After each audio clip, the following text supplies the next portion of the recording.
Hello everyone, जय हिंद दोस्तों। स्वागत है फिर से आप सभी लोग का हमारे इस नई वीडियो में। तो दोस्तों जो स्पेशली जो भी कैंडिडेट्स जिनका भी सीआरपीएफ हेड कांस्टेबल मिनिस्ट्रियल और असिस्टेंट सब इंस्पेक्टर की दोस्तों आपकी 1428 पोस्ट की जो वैकेंसी थी, अगर आपका भी दोस्त पेपर होने वाला है 22 फरवरी से, तो आप सभी लोगों के लिए जो भी कैंडिडेट स्पेशली लास्ट मोमेंट पर रिविज़न के लिए परेशान थे और उनका कहना था कि सर आपने बोला था कि नोट्स वगैरह प्रोवाइड करवाएंगे लेकिन आपने कुछ दिया नहीं। तो दोस्त बेसिकली आप जैसे मेरा स्क्रीन के ऊपर देख सकते हो कि ये जो है हैंडमेड नोट्स की एक पीडीएफ है जो कि आपको टेलीग्राम पे फ्री ऑफ कॉस्ट मिल जाएगी। टेलीग्राम का लिंक वीडियो का डिस्क्रिप्शन बॉक्स में है। अगर आपको लिंक नहीं खुल रही है या फिर कुछ और समस्या भी हो रही है, ठीक है, तो आप कमेंट सेक्शन में कमेंट करना। मैं अपना व्हाट्सअप नंबर वहाँ पे पिन कर दूंगा, आप व्हाट्सअप पे जुड़ करके वहाँ से इस चीज़ को डाउनलोड कर सकते हो, ठीक है।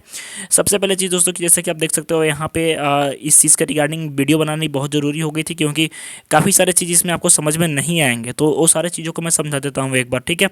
ये आपके 100% हैंडमेड नोट्स है और मैं गारंटी देता हूँ कि अगर आपने इसको देख लिया, मीन्स कि एक बार इसको देखना है, ठीक है, इसको याद नहीं करना है, रटना नहीं, बस एक बार देखना है, सिंपल। अगर आपने इसको देख लिया, ठीक है, तो मैं गारंटी देता हूँ कि आपको रीजनिंग और जो आपके जनरल इंटेलिजेंस और जनरल एप्टीट्यूड वाला सेक्शन दोस्तों जो है, इसमें आप 50 में से अगर 50 स्कोर ना भी कर पाओ, लेकिन आप 30 प्लस तो स्कोर एकदम ईजिली कर पाओगे केवल इसके नोट्स के बेसिस पे। ज़्यादा नहीं, 7 पेज का दोस्तों आपका नोट है, जैसा कि आप देख सकते हैं यहाँ पे 7 पेजेस का यहाँ पे केवल नोट्स है आपका। तो चलिए देखते हैं कि कैसे नोट्स को आपको पढ़ना है और कैसे इसमें आप समझोगे, ठीक है। सबसे पहला पेज जैसे ही आप इसके ऊपर नीचे आओगे तो यहाँ पे देख सकते हो, जैसे कि यहाँ पे आपको दिया है कि important formula and concept with short tricks. अब जैसे शॉर्ट ट्रिक कैसा है, तो आपको सबसे पहले देखते जाना है यहाँ पे। जैसे आपका अल्फ़ाबेट से दोस्तों, अल्फ़ाबेट जो है किसी भी एग्जाम में, यानी आप डिफेंस फोर्सेस की या फिर कोई भी जनरल कंपटीशन की अगर आप तैयारी कर रहे हो, एग्जाम दे रहे हो, तो उसमें अल्फ़ाबेट से ज़रूर क्वेश्चंस आते हैं, ठीक है। अल्फ़ाबेट्स को रटने में काफ़ी सारे स्टूडेंट को प्रॉब्लम आती है, काफ़ी सारे चीज़ों को समझ में नहीं आता है उनको। तो देखो आप, जैसे सिंपल यहाँ पे दिया हुआ है, यहाँ पे ट्रिक दी हुई है। जैसे ई ज्योति ई 5 पे, जे आपके 10 पे आता है, ओ आपके 15 पे आता है, टी आपके 20 पे आता है, वाई 25 पे आता है। बस एक बार ई ज्योति, बस क्लियर हो गया कॉन्सेप्ट एक बार में, ठीक है। इसी तरह से ठीक आप देख सकते हो यहाँ पे G7, ग्रुप ऑफ 7 कंट्रीज का नाम सुना है आपने, G7 G8, तो उसी में से G7 हो गया। 11K, ठीक है, 11K T20, यानी बस एक बार आप ये आपका देखो, ये जो है आपका कैफिलोरक्स, ये आपके एक तरह से कहेंगे दवाई का नाम के तहत आप इसको याद कर सकते हो, ठीक है। कैफिलो रक्स, 3, 6, 9, 12, 15, 16, 21, 24, ठीक है। तो इस तरह से आप इसको रट सकते हो। लेकिन मोस्ट इंपॉर्टेंट यहाँ पे ध्यान रखिएगा, जैसे कभी कभी क्वेश्चन आता है ना कि दिया हुआ है ACD, ठीक है, और उसके बाद में दिया है ZYX, तो ये उस आपके ऑपोजिट में देता है, ठीक है। ऑपोजिट में देता है तो कैसे आप इसको याद करोगे, सिंपल ट्रिक है। ए के सामने क्या हो जाएगा, जेड आपका। आज़ाद boy, BY, CX crocs, DW से ड्यू, EV से इवनिंग, FU से फ्यूल, ठीक है। GT से GT रोड, और G का अपोजिट आपका T हो जाएगा, ठीक है। HA से हाई स्कूल, IR से इंडियन रेलवे, JQ से जंगल क्वीन, KP से कनपुरिया, LO से लव, और MN से मैन। तो इसको देखो कैसे याद करना है आपको। आज़ाद बॉय क्रॉक्स ड्यू पीने इवनिंग में फ्यूल डलाने GT रोड पे गया, ठीक है। वहाँ से हाई स्कूल चला गया, इंडियन रेलवे में देखा जंगल क्वीन थी जो कि कनपुरिया जगह था, लव किया और फिर वो मैन बन गया। तो बस इसको सिंपल ट्रिक है, एक बार अगर आप इसको पढ़ लोगे ना, आज़ाद बॉय क्रॉक्स, तो आपके अगर मान लो पूछूँ कि मैं C का अपोजिट क्या होगा, तो आपको पता है कि आज़ाद बॉय क्रॉक्स, क्रॉक्स CX, तो इसके सामने आपका X तुरंत आ जाएगा, ठीक है। अब मैं पूछ दूँ कि G के सामने क्या आएगा, तो T यानी GT रोड, ठीक है। I का अपोजिट क्या हो जाएगा, तो इंडियन रेलवे, R हो गया। आपका पूछ दिया कि K का उल्टा क्या हो जाएगा, तो के से क्या था मेरा, के से क्या था, तो कनपुरिया, के सामने P आ जाएगा। तो ठीक इसी तरह से दोस्त आप इसको इजीली रट सकते हो, ठीक है। इसके बाद जो मोस्ट इंपॉर्टेंट है, आप यहाँ पे देखो कि अगर आप क्वेश्चंस वगैरह सॉल्व करते हो तो ABCD को पहले असेंडिंग में और फिर डिसेंडिंग में लिखो, लेकिन A से लेकर के M तक और M के बाद N से, क्योंकि ये आपका अपोजिट हो जाता है, ठीक है। और इसी के ट्रिक मैंने यहाँ पे बताया याद करने की। तो आई होप कि ये आपको क्लियर हो गया होगा। इसके बाद दूसरा जो टॉपिक है आपका, क्लास प्रॉब्लम। क्लास प्रॉब्लम से भी दोस्तों क्वेश्चंस आपके मोस्ट इंपॉर्टेंट बनते हैं। स्पेशली ये नोट आपका इंग्लिश में है, लेकिन आप इसको आराम से समझ सकते हो क्योंकि ये हिंदी और इंग्लिश दोनों का काम करेगा। जैसे क्लास प्रॉब्लम में आता है कि दिया हुआ है कि रोहन की रैंक नीचे से 7वीं है और ऊपर से 8वीं है, तो टोटल नंबर ऑफ पर्सन कितने हैं। तो इस तरह के क्वेश्चंस आपके स्क्रीन में आते हैं, मीन्स की एग्जाम में आते हैं। तो जैसा कि आप देख सकते हो कि अगर टोटल नंबर ऑफ पर्सन निकालना पड़े कि रो में कितने हैं, तो नीचे वाले और ऊपर वाले दोनों को जोड़ करके -1 कर देंगे। ठीक है, अगर रैंक ऑफ ए पर्सन अपर और लेफ्ट, ठीक है, यानी ऊपर और पूछे कि अगर ऊपर में कितने हैं, तो total number of a person में से टोटल नंबर ऑफ ए नीचे वाला पर्सन निकाल देंगे या प्लस में 1 कर देंगे। ठीक है, तो आप इस नोट को देख लोगे, उसके बाद आपको कॉन्सेप्ट क्लियर हो जाएगा। और जहाँ पे भी आपको प्रॉब्लम आए कमेंट सेक्शन में कमेंट करना, या फिर आप वहीं पे डायरेक्ट मैसेज कर सकते हो। मैं अपना आईडी भी दे दूंगा टेलीग्राम का, वहाँ से आप मैसेज कर लेना। ठीक है, इसके बाद total number of a person निकालना हो तो initial position of A first person plus interchange position of A second. हाँ, इन केस ऑफ इंटरचेंज जैसे क्वेश्चन आता है ना कि पहले 7 रैंक पे थे, फिर उनका रैंक 9 हो गया, तो उनका फर्स्ट रैंक क्या था, तो इस तरह के क्वेश्चन के लिए ये आपका सॉल्यूशन है। इसके बाद मोस्ट इंपॉर्टेंट जो है फॉर्मूला है यहाँ पे देखिएगा, ये है आपका। जैसे क्वेश्चन आपका आता है डिग्री निकालने के लिए, थीटा निकालने के लिए आता है कि कितने डिग्री का हो गया। जैसे अगर मैं कहूँ कि 7:30, ठीक है, तो ये कितने डिग्री का आपका एंगल बनाएगा, 7:30।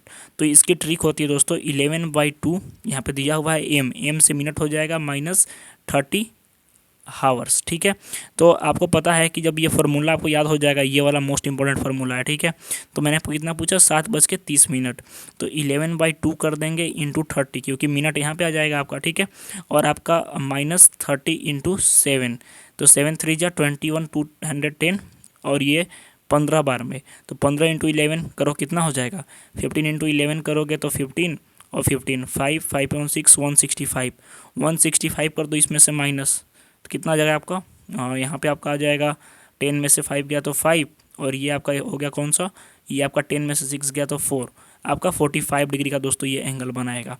तो बिल्कुल इसी तरह से आपको बनाना है, क्वेश्चंस एकदम स्मूथली क्वेश्चंस बनेंगे। ठीक है, तो बिल्कुल आपको ध्यान रखना है इस सब चीज़ों का। बाकी ये भी क्वेश्चन आपका आता है कि जो राइट हैंड होता है, एक जो घड़ी होती है उसमें 1 घंटे में कितनी बार होता है, 1 डे में कितनी बार होता है, तो 22 बार होता है, 22 टाइम होता है 12 घंटे में, और 44 टाइम होता है आपके 24 आवर्स में। अगर आपको इससे पूछे कि अगर 1 मिनट का थीटा मीन्स की डिग्री निकालना है, जैसे मान लो कि अगर मैं आपसे कहूँ कि 48 मिनट का कितना डिग्री होगा, ठीक है, तो 1 मिनट में 6 डिग्री होता है, 1 मिनट में 6 डिग्री होता है, तो 48 इंटू 6 कर दोगे तो उतना डिग्री आपका हो जाएगा। ठीक है, बिल्कुल इसी तरह से। इसके बाद तीसरा नंबर है मोस्ट इंपॉर्टेंट, जो कि आप सभी को पता होना चाहिए, कैलेंडर। कैलेंडर से अक्सर समस्या स्टूडेंट के मन में आती है।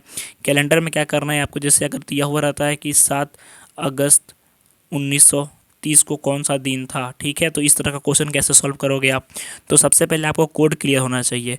आपको कोड होना चाहिए 144 146 025 036। ठीक है, बस आपको सिंपल याद करना है 144 146 025 036, 2 बार पढ़ोगे याद हो जाएगा। ठीक है, और ये आपका कोड होगा। जैसे अब यहाँ पे 7 अगस्त 1930 का निकालना है डे, संडे मंडे देख लो, सैटरडे आपका 0 पे आएगा, हमेशा ध्यान रखना सैटरडे आपका 0 पे आएगा, संडे फर्स्ट पे, मंडे ठीक इसी तरह से, बस याद रखना कि सैटरडे आपका 0 पे और संडे फर्स्ट पे आएगा, उसके बाद सब फिर लाइन से हो जाएंगे। इसके बाद है आपका कोड के लिए, यानी सेंचुरी कोड, शताब्दी कोड। जैसे अभी हम 21st सेंचुरी में है, ठीक है, तो ये आपका 2000 है, तो इसका कोड आपका 6 हो जाएगा। ठीक है, 19वीं शताब्दी का 0, फिर 2 4 6, इसी तरह से घटते चला जाएगा, ध्यान रखिएगा। 19वीं शताब्दी यानी आपका 1901 से लेकर के 1999 तक अगर क्वेश्चन रहे तो उसके लिए हम 0 लगाएंगे। ठीक है, और 1999 के बाद अगर 2000 हो जाए तो उसके लिए हम 6 लगाएंगे। जैसे अब क्वेश्चन यहाँ पे कह रहा है, आपको एग्जाम्पल के साथ मैं समझा दे रहा हूँ कि आपका 7 अगस्त 1930 को कौन सा दिन था। सिंपल, तो कैसे निकालोगे आप इसको, 7 का 7 लिख दोगे, प्लस कर दोगे। अगस्त का कोड क्या है यहाँ पे, तो अगस्त का कोड आपका 3 है। ठीक है, अगस्त का कोड आपका 3 है, प्लस कर दोगे। 1930, तो ये लास्ट 2 डिजिट आप ले लोगे 30। अब 1900 का कोड क्या है दोस्तों, आपको पता होगा कि शताब्दी ईयर है, तो 1900 का कोड क्या हो जाएगा आपका, देख लो यहाँ पे 1900 का कोड आपका 0 हो जाएगा। ठीक है, ये सारा चीज़ ध्यान देना है, 1900 का कोड आपका 0 हो गया।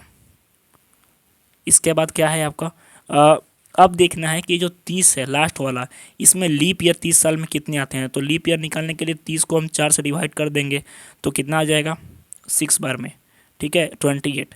तो 28 यानी कि 30 वर्षों में हम मेरे को कितना 6 जो है वो लीप ईयर मिल गया, ठीक है 6।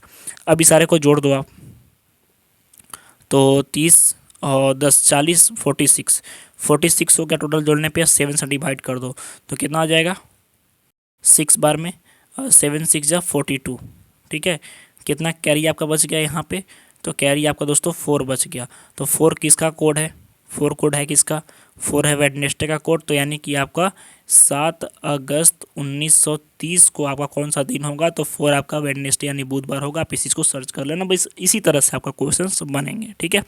इसके बाद नीचे आ जाओ आप, तो यहाँ पे देख सकते हो कि क्लॉकवाइज कितना होगा, एंटी क्लॉकवाइज क्या होगा।